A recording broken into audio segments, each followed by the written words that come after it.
40 MP का राज है ये। इन्हीं की वजह से सरकार भी है। जी, इनकी वजह से सरकार भी है। इन लोगों ने कभी एक लेटर लिख करके भी रेल मंत्री को नहीं दिया कि ये बिहार के लिए खास करके महापर्व है बिहार का। अब जिस जनता का आप वोट ले रहे हैं वो जनता जो है किस तरह से मूली गाजर की तरह जो बोलते हैं ना कि कैसे भेड़ बकरे की तरह बोल दीजिए, से परेशान होकर के लटक करके लोग आ रहे हैं। अगर जात पात और धर्म के नाम पर वोट लेने का, लोगों को उस्काने का, लोगों को गलत राह दिखाने का इसकी चिंता है, लेकिन जो जनता है, जनता का कोई फिक्र नहीं है। इनको चाहिए, उम्मीद है कि इस बार जो छठ में आए हैं, जिस पीड़ा तकलीफ से आए हैं, उसका बदला जो है ये बोलते हैं ना कि बटन से दबा करके इस बार ईवीएम का बटन दबाएंगे। ये शौचालय है पूरा, खाली पट्टा क्या नाम दोस्तों, बिहार एक्टिविज्म में आप सभी का स्वागत है। अभी आपने जो आवाज सुनी ये डॉक्टर शुएब खान है और जन स्वराज के संस्थापक सदस्य है। इन्होंने क्या कहा, 40 सांसद है बिहार के और तकरीबन 200 से भी ज्यादा विधायक है, और फिर भी बिहार के और उत्तर बिहार के सबसे बड़ी पर्व, लोक आस्था का महापर्व महाछठ पूजा में कैसे लोग आ रहे हैं अपने ही घर। वो आप तस्वीरें देख रहे हैं, लगातार मीडिया रिपोर्ट सुन रहे हैं। सरकार, भारत सरकार, भारतीय सरकार के रेल मंत्री लगातार करे कि हमने हजारों ट्रेन चला रहे हैं, लेकिन ट्रेन अगर चल रही है तो क्या स्थिति ऐसी होती। शुएब खान ने आज जो बिहार के 2 विधानसभा में उपचुनाव हो रहे, इमामगंज, बेलवागंज, वहां से आने के बाद उन्होंने ये बयान दिया। सुनिए क्या कुछ कहना है डॉक्टर शुएब खान का इस महाछठ पर्व पे जो बिहार के लोग आ रहे हैं। उन्होंने एक चौंकाने वाली ये भी बात कही है, अगर प्रशांत किशोर 2025 के विधानसभा चुनाव में अगर उलट पलट कर देते, सरकार बना लेती, तो जिस तरीके से अभी बिहार के लोग आ रहे हैं रेलों में ठूस ठूस करके, वो स्थिति देखने को नहीं मिलेगी। सुनिए डॉक्टर शुएब खान ने क्या कुछ कहा। जन स्वराज से उतर चुकी है राजनीति में, पार्टी भी बना ली, 4 विधानसभा के उपचुनाव में भी लड़ रही है और चुनाव चिन्ह पहला मिल चुका है, स्कूल का बस्ता है।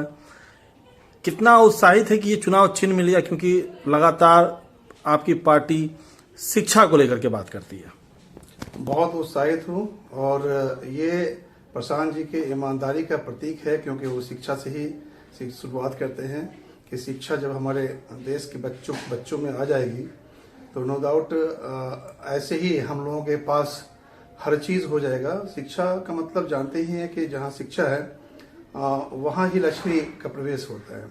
तो शिक्षा जहाँ जहाँ होगा वहाँ लक्ष्मी आएगा। तो ये उनकी ईमानदारी का प्रतीक है कि उन्हें शिक्षा जगत से बहुत ज्यादा इंटरेस्ट भी है कि बच्चे के अंदर में एजुकेशन हो, और इसीलिए ये बस्ता मिला है, स्कूल बैग छाप जो है ये, अगर काश ये पहले से होता तो मैं समझता हूँ कि जो आज जो हालात बने हुए हैं, जो जिस तरह आप देख रहे हैं कि लोगों के अंदर में करप्शन का जो है, उनके नस में खून में जो करप्शन घुसा हुआ है, अगर सही एजुकेशन मिला होता, नैतिकता की पाठ मिली होती, ईमानदारी की बात अगर उन्हें समझ में आती, तो ये करप्शन हमारे देश के अंदर में नहीं होता। तो ये स्कूल का बस्ता जो है ये प्रशांत जी के ईमानदारी का प्रतीक है। क्या लगता है ये जो चुनाव चिन्ह मिला है वहाँ किस तरीके के रुझान है, क्योंकि पूरा बिहार तो नहीं पूरा देश देख रहा है कि जो प्रधानमंत्री को बनाने में अपना सहयोग दिया, कई राज्यों के मुख्यमंत्री ने में अभी भी कई उपचुनाव में विधायक सांसद से सलाह मशवरा लेते हैं, उनका खुद का चुनाव है। कैसा रुझान मिला चारों ओर, क्योंकि आप तो वहाँ कैंपेन भी कर रहे हैं।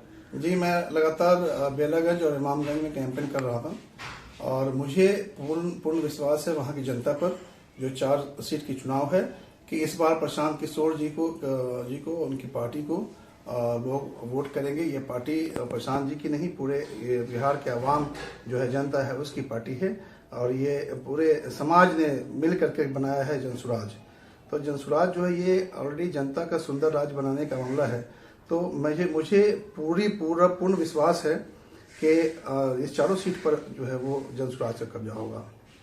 अच्छा, एक बात बताइए, अगर आपने इस लोक महापर्व जो छठ है, ट्रेनों को देखा होगा, राज्य के सरकार, केंद्र सरकार कह रही कि बहुत सारी ट्रेनें हम चालू कर रहे हैं, लेकिन जो स्थिति है वो बहुत दयनीय है। इस पे प्रशांत किशोर जी कुछ कहने, आप क्या कहेंगे? ये देखिए दुख की बात है, और इसीलिए फिर मैं कहूँगा कि अगर संसद में और सदन में अगर पढ़े लिखे लोग और समझदार लोग अगर पहुंचे होते अच्छे लोग जिनको जनता का पीड़ा होता, तो आज 40-40 MP का राज है ये। इन्हीं की वजह से सरकार भी है। जी, इनकी वजह से सरकार भी है। इन लोगों ने कभी एक लेटर लिख करके भी रेल मंत्री को नहीं दिया कि ये बिहार के लिए खास करके महापर्व है बिहार का। आप जानते हैं कि महापर्व छठ है। इस छठ में जितने बिहारी हैं, करोड़ में बिहारी हैं जो अन्य प्रदेश में रहते हैं, वो सारे इस पर्व में तो जरूर आते हैं। तो इनको इसकी चिंता है ही नहीं। मैं बार बार ये कहता हूं कि विजनलेस लोग हैं। ये विजनलेस बार बार कहने की जरूरत है कि ये सोच आगे की होनी चाहिए कि हमारे यहाँ जिस जनता का आप वोट ले रहे हैं, वो जनता जो है किस तरह से मूली गाजर की तरह जो बोलते हैं ना, कि कैसे भेड़ बकरे की तरह बोल दीजिए, कि उस तरह से परेशान होकर के लटक करके लोग आ रहे हैं। अगर ये चाहते तो कम से कम ट्रेन में लोकल जो बोलते हैं चालू डब्बा का ही इंतजाम हो जाता। अगर यहाँ के लिए ट्रेनें हो जाती है हर तरह का, तो लोग कम से कम बैठ के आ जाते। नहीं स्लीपर में नहीं कुछ आप AC बोगी लगाते तो कम से कम बैठ के तो लोग आराम से आ जाता। लेकिन जनता का प्रवाह है कहाँ? जनता का प्रवाह होता तो ऐसे महापर्व में महिलाएं, जो बच्चे हैं, वो किस तरह से एकदम ऐसा लग रहा है कि भेड़ बकरी की तरह लोग आ रहे। इसकी चिंता कहाँ से है? सिर्फ चिंता ये रहता है जात पात और धर्म के नाम पर वोट लेने का, लोगों को उस्काने का, लोगों को गलत राह दिखाने का, इसकी चिंता है। लेकिन जो जनता है, जनता का कोई फिक्र नहीं है। इनको चाहिए गद्दी, इनको चाहिए सीट कि हम सीट पर बैठे, जनता चाहे बाहर में जाए, जनता का कहाँ किसको परवाह है। तो आज किस तरह से परेशानियां देख रही, लोग डब्बे में बाथरूम में डब्बे में मर रहा है, बाथरूम के अंदर में जाके उसकी मौत हो जा रही है। इसका कोई खबर ले रहा है? किसी को तकलीफ है? तो ये पीड़ा जो है, यहाँ की जनता का जो दुख हो रहा है, उसका पीड़ा सच्चाई बताता हूँ किसी को नहीं है। अगर है तो एक ही इंसान है जिसका नाम प्रशांत किशोर है। तो ये सोच तो बननी चाहिए थी, ये ऐसा नहीं हुआ। और मुझे आशा है कि ये चारों सीट जो चुनाव हो रहा है, इस पर पूर्ण बहुमतपूर्ण रूप से मैं समझता हूँ कि प्रशांत किशोर जी की पार्टी वो आएगी और चारों सीट पर हमारा कब्जा होगा। चारों सीट पे छठवर्ती भी पहुंच रहे होंगे वोट देने के लिए। उनका भी ऐसा छठ है कि जहां उनको इलेक्शन के समय वो आ रहे हैं। 13 तारीख को इलेक्शन होगा, क्या संदेश रहेगा वहां के लोगों के लिए? मैं सबसे पहले तो मैं उन सबों को बधाई देना चाहूँगा। छठ का महापर्व है। इस महापर्व के अवसर पर पूरे बिहार समेत भारतवासियों को बहुत बहुत बधाई। लेकिन जिस तरह से मैं उन्हें ये कहना चाहूँगा कि अगर आप इस दुख को, इस पीड़ा को अगर ख़त्म करना चाहते हो, आने वाले छठ में इत्मीनान से आना चाहते हो, तो इस बार आप देख लो और समझ बूझ करके वोट करें। और प्रशांत किशोर जी जिस तरह से बात कर रहे हैं और जिस तरह से उनकी सोच है और जिस सोच के साथ वो आगे की ओर बढ़ रहे हैं, जनता का बहुत अपार समर्थन है उनके साथ में। तो मुझे उम्मीद है कि इस बार जो छठ में आए हैं, जिस पीड़ा तकलीफ से आए हैं, उसका बदला जो है ये बोलते हैं ना कि बटन से दबा करके इस बार EVM का बटन दबाएंगे बस्ता छाप पर, और इससे ये बदला लेंगे और दिखाएगी यहाँ की जनता कि तुम जिस तरह से मुझे परेशान कर रहे हो, तुम अब इस लायक नहीं हो, तुम साइड रहो। और इस बार प्रशांत किशोर जी के नेतृत्व में जो लड़ाई लड़ी जा रही है, निश्चित रूप से इस बार हमारी जीत होगी।